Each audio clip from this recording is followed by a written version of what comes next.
Students, I welcome you all for the online class of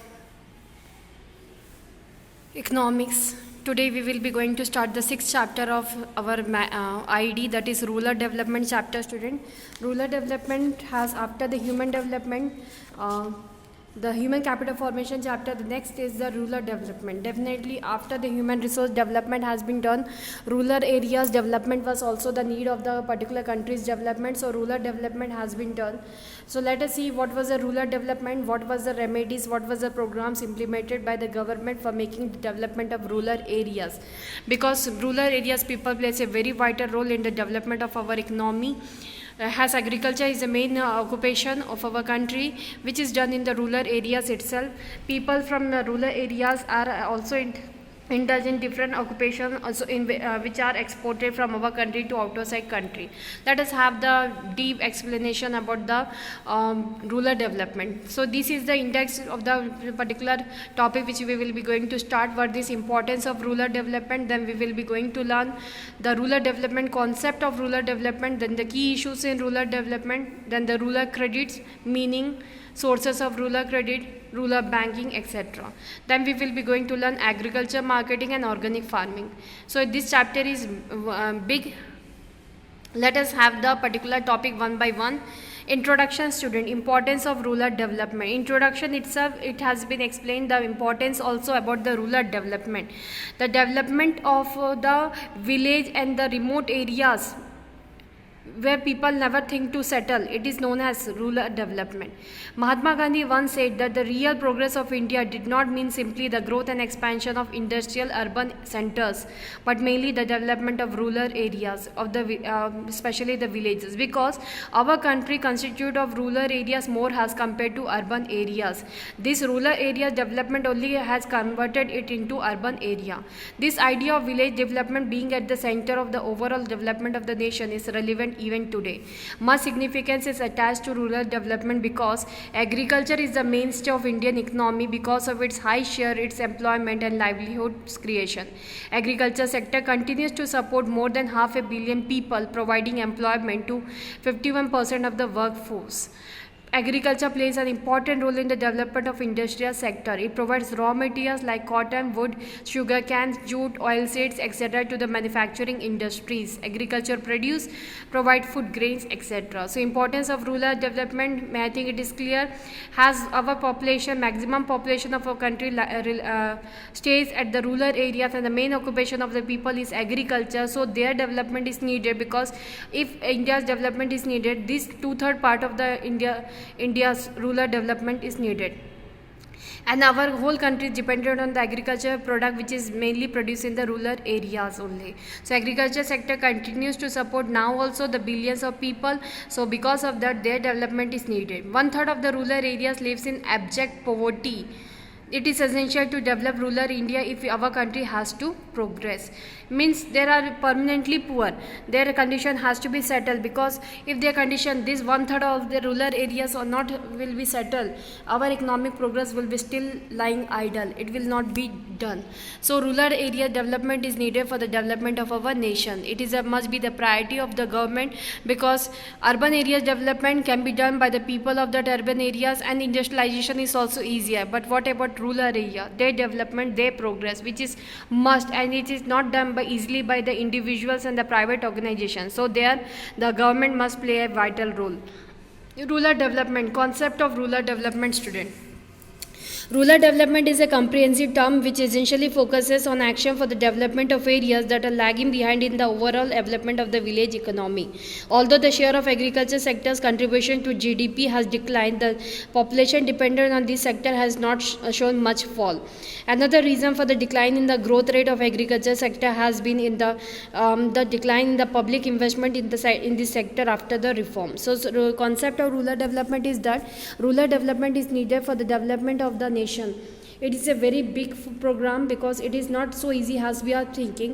It is comprehensive term which essentially focus on the action for the development of areas which are lagging behind in the overall, especially the remote areas, where from electricity to the water, every facility is to be supplied properly, because their development can be done if the resources are there to live. People will settle there only when the resources are easily available there. So their development is needed.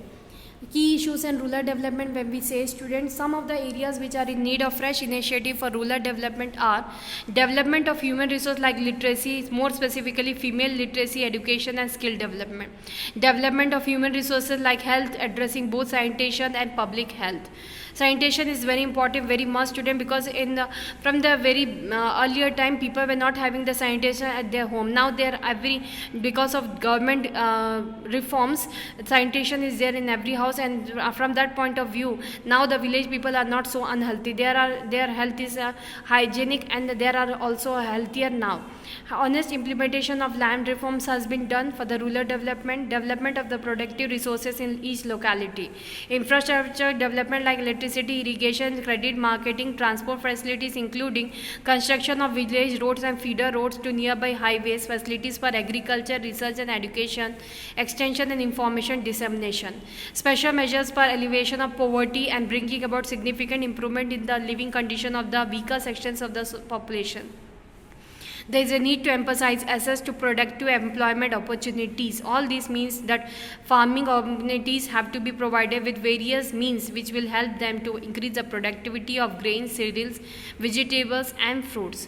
Rural credit, when we say student, meaning and need for rural credit are as follows. Rural credit means credit for the farming families.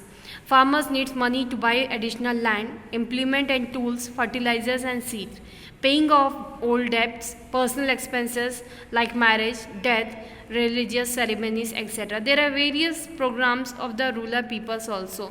Since the gestation period between crop sowing and realization of income after sale of agriculture produce is very long period, farmers need to take credit, because it has 6 to 7 months it takes sowing time and harvesting time. After that, for selling the product and getting the income, it is a very long duration of time. In between, they are not having any source of income.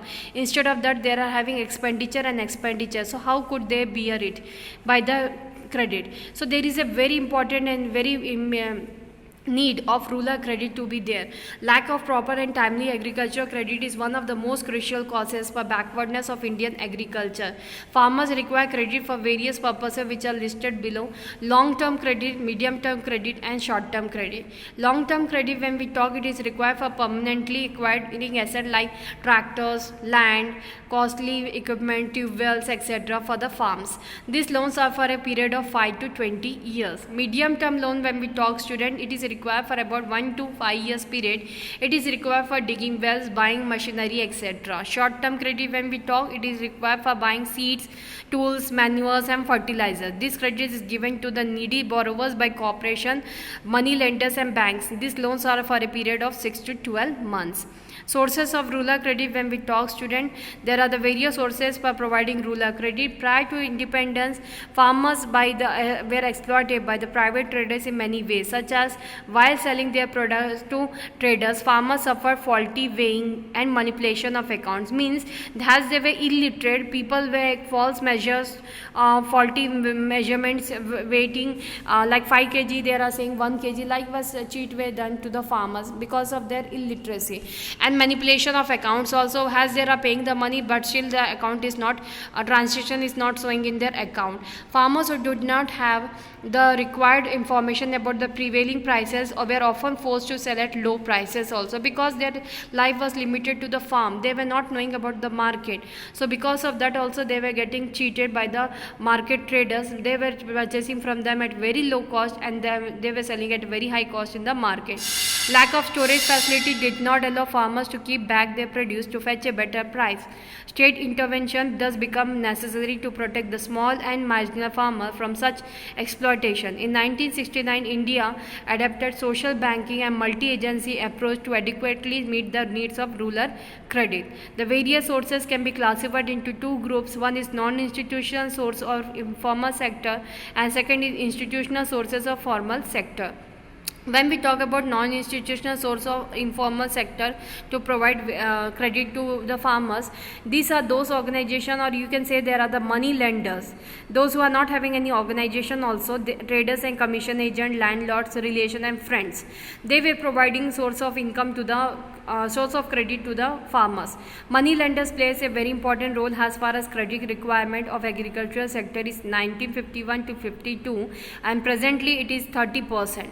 Money lenders have an unhealthy effect on agricultural sector because they intend to exploit labor to their last drop of blood. Means they were taking rate of interest and principal amount continuously, though it was paid, but still they were saying they were not paid and still collecting from the farmers. So that's why it has been said they intend to exploit the labor to their last drop of blood. They charge high rate of interest. They acquire land on failure to pay interest and loan. Means those farmers who are, and the people who are not able to pay back the money, their land was taken by the money lenders. That were the zamindars and many other people you have learned in the first chapter. Institutional sources, they manipulate the account. That is not so big thing. They manipulate the accounts of the people based if the interest is paid, then also they were not showing the interest is paid. Like for example, 6 month interest has been paid, but they will saying 1 month interest. Likewise, the story was there of that particular time farmers. Second is institutional services or formal sector for credit for credit facility. In 1904, Cooperative Credit Society Act was adopted. Means before the independence time, we were learning Britishers' time. It played a major role in quantitative expansion and diversification of funds. Credit was the main function of cooperative credit societies. In July 1969, 14 major commercial banks were nationalized. Since then, their role has been growing. In 1970, a practice was introduced known as the multi-agency approach in rural credit. In April 1980, 6 more commercial banks were nationalized. The 2 new institutions known as regional rural banks and farmer service societies were established. These are supported by central cooperative banks and regional offices of commercial banks and RRB, Reserve Bank of RRBs at, that is regional rural banks, at the district level with RBI and NABARD at the national level. So this was the second institution which was framed, which was enacted to help the rural credit society. Cooperative credit society students. The very first type of institutional sources, the very first is multi-agency approach in rural banking consists of cooperative credit societies. So let us have that.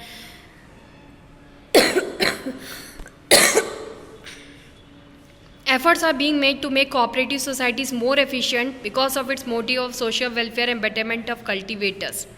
Okay, like if the banks and money lenders are not helping the people to get the credit, then these particular people who are in need of credit, they can make their own cooperative credit society. The members of this society will get beneficial as every member will not be needing the money at the same time. So the collection of money can be utilized for those members who are in need of money at that moment. So that society is known as cooperative credit society. Their contribution have been consistently rising. This sector has one disadvantage also, that is loan can be taken for any purpose. The emergency and purpose of loans are ignored.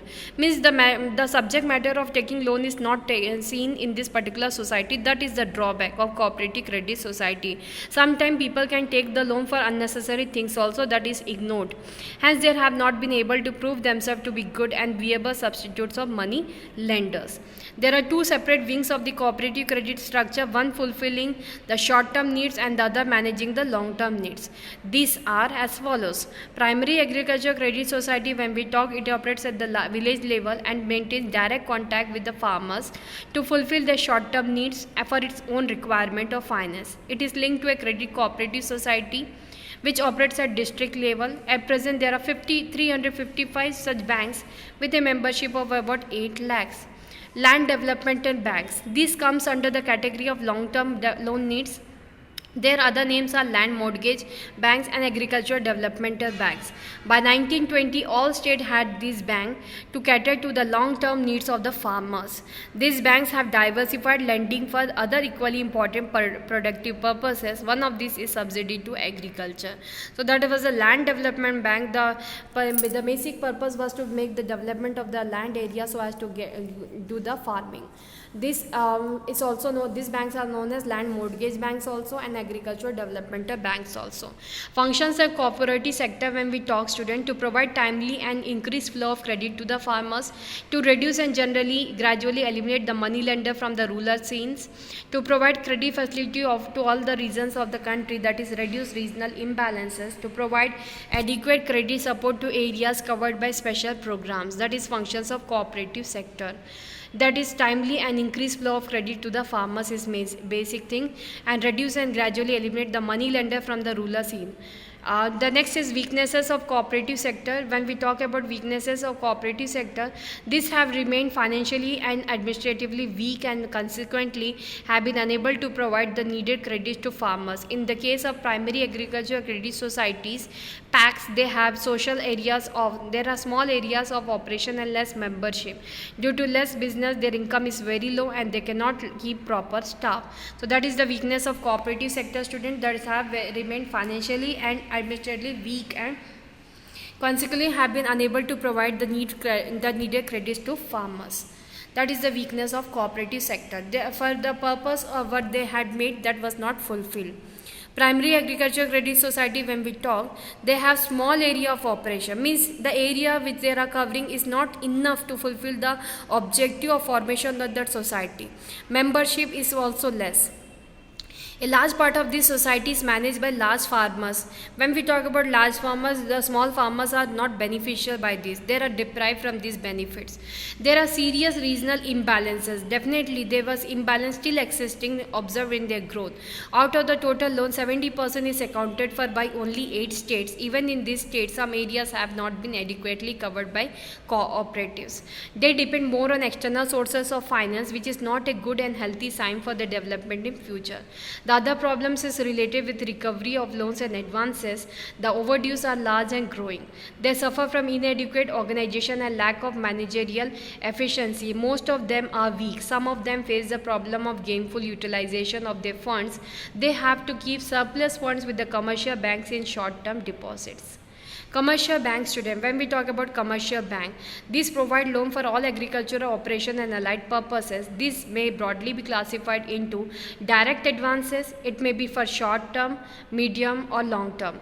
Short term may take the form of crop loans or production loans. These loans have to be repaid within a period of 1 month or 2 months. So can you think no anyone will be taking this short term loan? May I think no, because if I make the form of crop loans or production loan, they will require more time after the harvest of crops. Banks normally go for tie-up arrangement so as to ensure recovery of funds. Banks' main focus to get recovery of fund from the people, those who are not having money but taking loan. One such example is the arrangement with sugar mills in the case of loans granted to sugarcane growers. Medium and long-term loans are granted for developmental programs which are capital intensive. Maximum repayment period is 15 years. Indirect advances, when we talk student, this include credit guarantee granted to dealers of fertilizer to meet their working capital requirement. Advances made to cooperative milk societies, shipbreeding cooperative societies, etc., which in turn extend credit assistance to their members for purchase of milk, cattle, sheep, etc. So these are the indirect advance also provided by the commercial banks, that is credit granted to dealers of fertilizers and also to the sheep and animals yielding companies. Weaknesses of commercial banks, when we talk student, cost of conducting agriculture advance is very high and there are huge losses in opening and operating rural branches. The regional managers have to be forced to carry out agricultural advance because their initiative and interest is always lacking. Central offices of banks are cut out from the remote rural branches, means the branches are not there in the rural areas because of lack of communication and transport system. They were settled in the urban area. As a result, interbrand bank adjustments are not possible due to lack of reliable data. Banks are quite selective in their village adoption approach. They were not taking so backward villages like remote areas. More backward villages have not been adapted. The manager lent to the rural poor very carefully because manager performance will lead to his promotion or demotion. As a result, he is very cautious while lending.